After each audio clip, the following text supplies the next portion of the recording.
Girlfriend का ससुराल।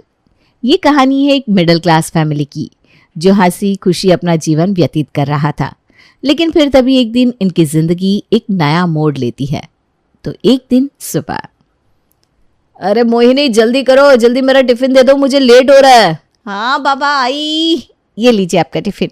मैंने आज आपका मनपसंद आलू और पूरी बनाई है। वाह, थैंक यू मेरी प्यारी पत्नी जी। अब माँ जी, अच्छा मैं चलता हूँ, बाय आप दोनों को। जा जा। आकाश ऑफिस के लिए निकल पड़ता है।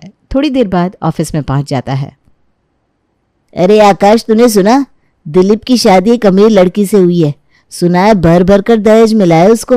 और उसने कल अपनी और अपने पति की फोटो भी अपलोड की थी। उसमें उसने इतना भारी भरकम सोना पहन कर रखा है भाई, पूछो मत। वैसे तो पहले भी बड़ा घमंडी था, अब तो और भी घमंड चढ़ गया होगा। वही तो, हमेशा ऐसे लोगों के साथ ही अच्छा होता है। 3 महीने पहले इसको प्रमोशन दिया गया और अब देखो अच्छी खासी लॉटरी लग गई है इसकी। आराम से बैठकर खाएगा और क्या। इसकी तो लाइफ सेट हो गई यार। वही तो, जिंदगी में पैसा होना बहुत ज़रूरी है। लेकिन भाई तू भी तो खुशकिस्मत है कि तुझे अच्छी पत्नी मिली है। लोगों को ना अच्छी पत्नी भी नहीं मिल रही है। वो तो है, लाइफ में सब कुछ ठीक है। बहुत सारा पैसा होता तो लाइफ थोड़ी और अच्छी हो जाती। अच्छा चल, अपना काम फिनिश कर लेते हैं। दोनों अपने अपने ऑफिस के काम में लग जाते हैं। चलो टाइम हो गया, निकलता हूँ मैं। आकाश अपना बैग पैक करता है और ऑफिस से निकलने लगता है। वहीं दूसरी ओर हम देखते हैं कि एक लड़की काले रंग की महंगी गाड़ी में बैठी हुई है और वो किसी का इंतज़ार कर रही है। लो, आ गया मेरा हीरो। जैस्मिन आकाश के पास जाती है। हाय। आप मुझसे कह रही हैं? हाँ। सॉरी, मैं आपको पहचानता नहीं हूँ। कोई बात नहीं, जान पहचान तो हो ही जाएगी। वैसे आपका नाम क्या है? जी मेरा नाम आकाश है। अच्छा, अब बुरा ना माने तो मैं चलता हूँ, मुझे घर के लिए लेट हो रहा है। आकाश वहाँ से चला जाता है। यकीन नहीं होता इसने मुझे इग्नोर किया। जैस्मिन को आज तक किसी ने इग्नोर नहीं किया और ये क्या करूँ? तुम्हें मैं अपना दिल दे बैठी हूँ, इसलिए तुम मुझे इग्नोर कर रहे हो और मुझे कोई फ़र्क भी नहीं पड़ रहा। प्यार है ही ऐसी चीज़। और इसका कितना प्यारा नाम है, आकाश। आकाश, बहुत जल्द तुम मेरे बन जाओगे। दरअसल आकाश के ऑफिस के जस्ट सामने एक कॉफ़ी शॉप थी जहाँ पर अक्सर जैस्मिन जाया करती थी। वहीं एक दिन जैस्मिन ने आकाश को ऑफिस से निकलते हुए देख लिया था और तभी से उसे देखते ही दिल दे बैठी। अगले दिन जब आकाश शाम को अपने ऑफिस से बाहर निकलता है। सर, आपके नाम से पार्सल आया है। अच्छा। डिलीवरी बॉय पार्सल देकर वहाँ से चला जाता है। मैंने तो कोई पार्सल मंगवाया नहीं था।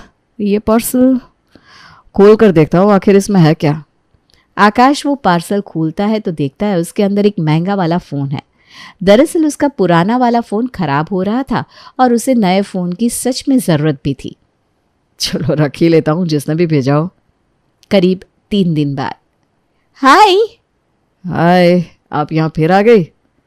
हाँ, क्यों? मैं इतनी बुरी हूँ? अरे ऐसी कोई बात नहीं है। दरअसल मैं शादीशुदा हूँ और अगर यहाँ पर आपको किसी ने देख लिया तो लोग गलत समझ सकते हैं। अच्छा, तो ये बात है। कोई बात नहीं, हम लोग कल से कहीं और मिलेंगे। मैं शादीशुदा हूँ और आपको कोई फ़र्क नहीं पड़ता? अरे तो दोस्ती करने में क्या बुराई है? क्या एक लड़की एक लड़के की दोस्त नहीं हो सकती? बात तो आप सही कह रही हैं, लेकिन फिर भी मैं कोई रिस्क लेना नहीं चाहता। I am sorry. ये कहकर आकाश वहाँ से चला जाता है। अरे रुको ना आकाश। हाय, कितना लॉयल बंदा है देखो तो। I am impressed.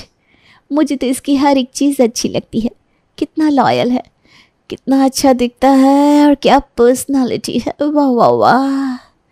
अगले दिन ऑफिस के बाहर। चलो गाड़ी स्टार्ट करता हूँ।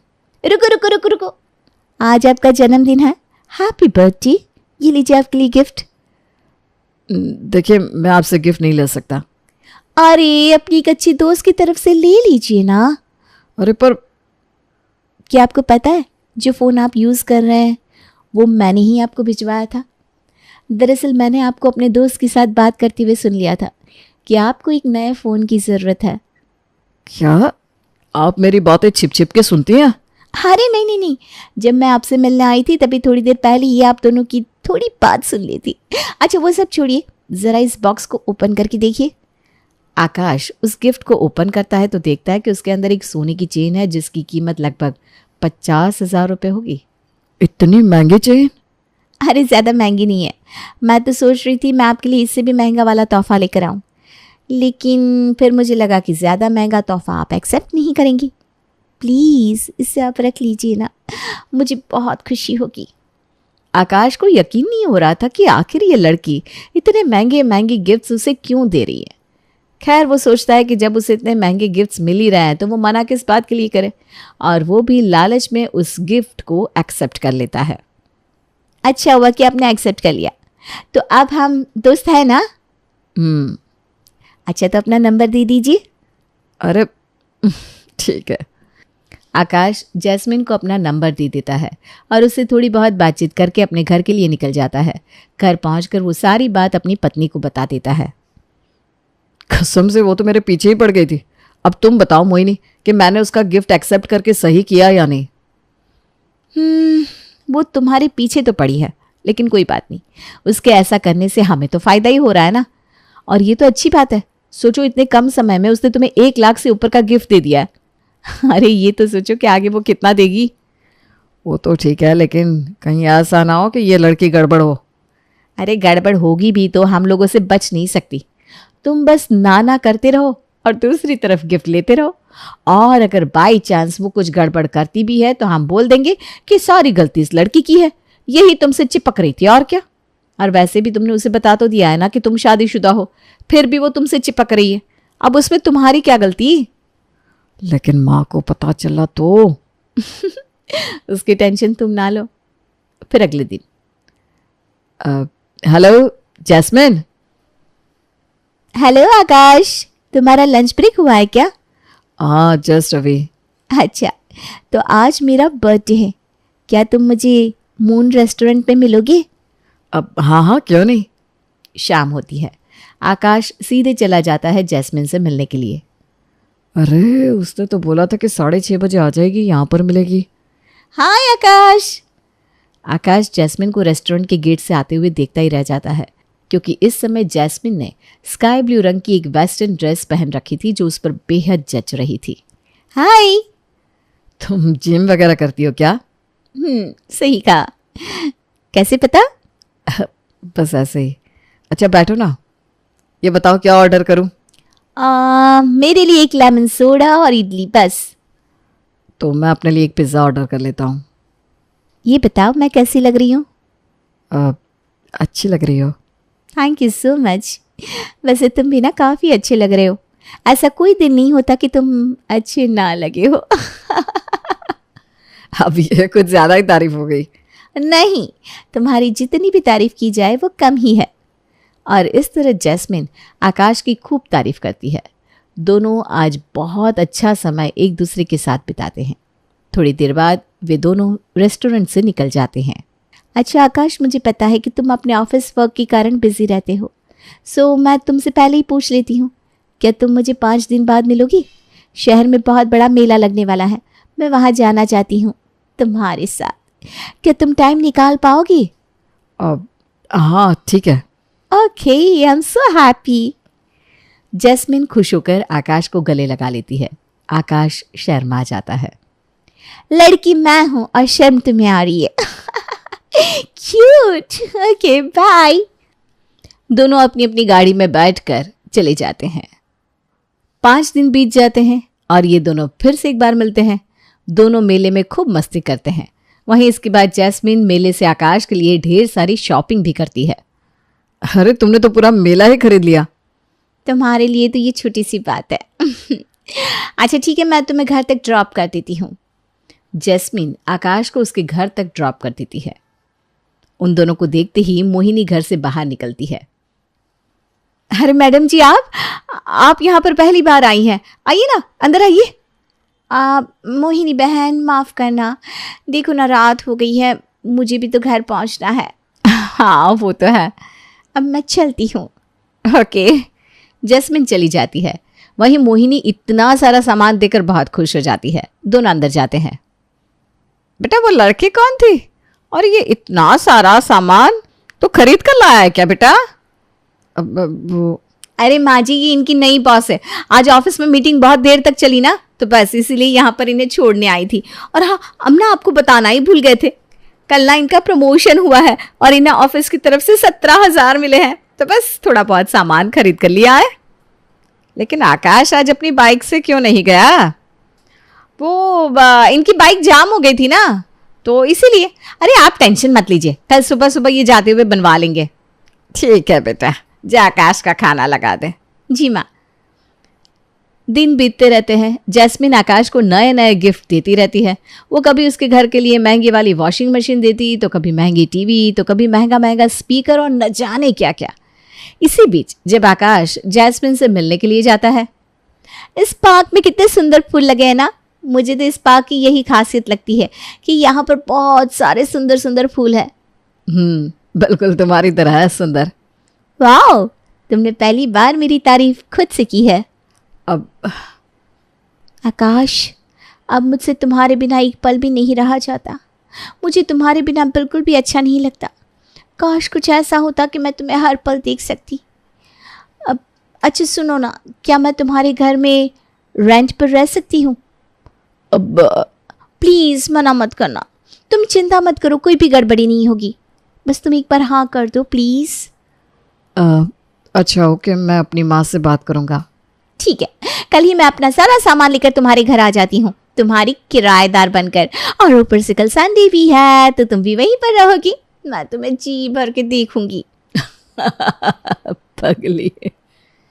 करीब 2 घंटे बाद आकाश अपने घर के लिए निकल जाता है। घर पहुंचकर, माँ मेरी बॉस को ना एक किराए के रूम की ज़रूरत है और वो बहुत मोटी रकम देने के लिए भी तैयार है। अच्छा होता अगर हम लोग उन्हें अपना ऊपर वाला रूम किराए पर दे दे तो। लेकिन बेटा तुम्हारी बॉस तो इतनी पैसे वाली है, उनके तो 2-4 घर तो होंगे, उन्हें भला किराए के लिए कमरा क्यों चाहिए? अब माँ क्या बताऊँ तुम्हें पता है ना बड़े लोगों की बड़ी परेशानियाँ होती है। दरअसल जो कंपनी है ना, उसमें किसी बात को लेकर बॉस में और बॉस के पिताजी में कुछ गड़बड़ चल रही है, तो बस इसीलिए बॉस बहुत परेशान है और वो चाह रही हैं कि कुछ दिनों के लिए वो घर से थोड़ा बाहर रहे ताकि वो अपने काम पर फोकस कर पाए। आप समझ रहे हो ना माँ मैं क्या कह रहा हूँ? अच्छा ये बात है, ठीक है बुला लें अपनी बॉस को। हाँ हाँ, हम भी आपकी बॉस का इंतज़ार कर रहे हैं, सुनाए बहुत अच्छी हैं। अब फिर क्या, जैस्मिन भी आकाश के घर में किराएदार बनकर रहने लगती है। जब जैस्मिन अपने रूम में नए नए इलेक्ट्रॉनिक सामान को मंगवाती है, तो उसमें से बहुत सारे सामान तो वो आकाश के घर वालों को दे देती है। अब आकाश और उसकी पति के पास बहुत सारा पैसा आ जाता है और उनकी लाइफस्टाइल भी बदलने लगती है। तभी एक दिन, आकाश रुको ना, ऑफिस जा रहे हो? हाँ। आज ऑफिस में पार्टी है ना? हाँ। तो तुमने ये वाला शर्ट क्यों पहना? ये तुम पर बिल्कुल भी अच्छा नहीं लग रहा। तुम अपनी ब्लैक वाली शर्ट पहनो जो मैंने तुम्हें दी थी। ओके। आकाश जैस्मिन के कहने पर ब्लैक वाली शर्ट पहनकर ऑफिस चला जाता है। कुछ दिन बाद, अरे बेटा वो पेंटर और मिस्त्री आया है। हाँ माँ। आकाश उन लोगों को किचन में ले जाता है। भैया ये देखिए, आपको ना ये वाला एरिया पूरा हटाना है और यहाँ पर स्लैब बनानी है। आकाश ऐसे ही उन लोगों को बताता है कि आखिर किचन में क्या क्या काम करवाना है। तभी वहाँ पर जैस्मिन भी आती है। आकाश ये तुमने कैसा कलर चूज किया है? ये कलर किचन में बिल्कुल भी अच्छा नहीं लगता। यहाँ पर तुम्हें वाइट और ग्रे का कॉम्बिनेशन बनवाना चाहिए और स्लैब यहाँ पर नहीं बल्कि यहाँ पर बनना चाहिए, तब ज़्यादा अच्छा लगेगा। और ये इस तरह से जैस्मिन ही उन कारीगरों को गाइड करने लगती है। और ये बात आकाश की माँ को बिल्कुल पसंद नहीं आती। ये मैडम तो आजकल बीच में कुछ ज़्यादा ही बोल रही हैं। क्या करें, अगर हमें पैसा और सामान ना मिलता होता ना तो मैं तो कब का इसे यहाँ से भगा देती। कई दिनों तक ऐसा ही चलता रहता है। जैस्मिन अपने खरीदे हुए सामानों पर अपना हक भी जताने लगती है और साथ ही साथ उन लोगों को बीच बीच में कुछ न कुछ बोल भी दिया करती। वहीं अब आकाश की माँ से सहा नहीं जाता और वो अपने बेटे से बात करने के लिए चली जाती है। बेटा अब अपनी बॉस से बोल कि वो यहाँ से चली जाए। अरे माँ, अगर मैंने ऐसा किया तो वो मुझे नौकरी से निकाल देंगे। अब टेंशन ना लो, मैं उनसे बात करने की कोशिश करता हूँ, सब ठीक हो जाएगा। 7 दिन बाद, अरे ये वॉशिंग मशीन सही से काम क्यों नहीं कर रही है? प्रेमा उस वॉशिंग मशीन पर हल्का हाथ मारती है। ये देखकर जैस्मिन को बहुत गुस्सा आता है। पागल हो क्या? ये क्या कर रही हो? इसे ऐसे ऑन करते हैं। बस अब बहुत हुआ, तुम्हें तो बोलने की भी तमीज नहीं है। अच्छा, ऐसा क्या कह दिया मैंने? 3 दिन पहले जब मैं महंगे वाले पर्दे धो रही थी तो तुमने मुझसे बोला ना, ऐसे नहीं ऐसे धो, और उस दिन गलती से वो मशीन हाथ से गिर गई तो बोलने लगी उसे ऐसे पकड़ो ऐसे पकड़ो, कभी किसी का रंग छूट जाएगा, कभी क्या हो जाएगा। बस बहुत हुआ। माँ जी सच कह रही हैं, आप यहाँ पर आराम से रहिए, लेकिन हमारे बीच में ज्यादा मत बोलिए। हाँ, अरे देखो तो बोल भी कौन रहा है, एक लालची पत्नी। अच्छा, अगर मैं एक लालची औरत हूं तो तू क्या है? तू तो एक अमीर बाप की बिगड़ी औलाद है जो लोगों को पैसों से खरीदना चाहती है। तुझे तो मैं छोड़ूंगी नहीं। हाँ हाँ, जो करना है कर ले, लेकिन पहले इस घर से निकल। चल। मैं इस घर से नहीं जाऊंगी। अरे तो आखिर है कौन जो इतना अकड़ रही है? ए बुढ़िया, अपने घर में ये जो सामान दिख रही है ना, ये सब मेरे पैसों का दिया हुआ है। और इस तरह घर में इन तीनों के बीच में बहुत लड़ाई हो जाती है। वहीं मोहिनी और आकाश को अपनी गलती का एहसास होता है और वो दोनों भी चाहते हैं कि जैस्मिन घर से निकल जाए। चिंता मत करो बच्चों, मैं ही कुछ करती हूँ। प्रेमा पूरे मोहल्ले में ये बात फैला देती है कि जैस्मिन उसके घर में जबरदस्ती रह रही है और जा भी नहीं रही। प्रेमा के दुख को सुनने के बाद पूरे मोहल्ले वाले प्रेमा के लिए इकट्ठे हो जाते हैं। ए लड़की, चुपचाप जा यहाँ से। हाँ नहीं तो। तुम लोगों को पता है, इन लोगों के घर में जो भी सामान है वो मैंने दिया है, इसलिए इस घर पर मेरा भी हक है। अरे इसके बेटे ने इतनी महंगी महंगी चीजें ली हैं मुझसे। बेटा, इसके पैसे इसका सामान सब लौटा दे, मुंह पर मार इसके। हाँ माँ। तब वहां पर जैस्मिन के पिताजी आ जाते हैं। दरअसल जैस्मिन के पिताजी को उनके एक एम्प्लॉय ने कॉल कर दिया था जो आकाश के मोहल्ले में ही रहता था। तुम यहाँ पर हमारी बेइज्जती करवा रही हो, चलो जल्दी। पापा, मैंने कहा चलो। जैस्मिन के पिताजी उसे वहां से ले जाते हैं। आकाश भी जैस्मिन को उसका सारा सामान लौटा देता है और अब शांति से अपने परिवार वालों के साथ रहता है।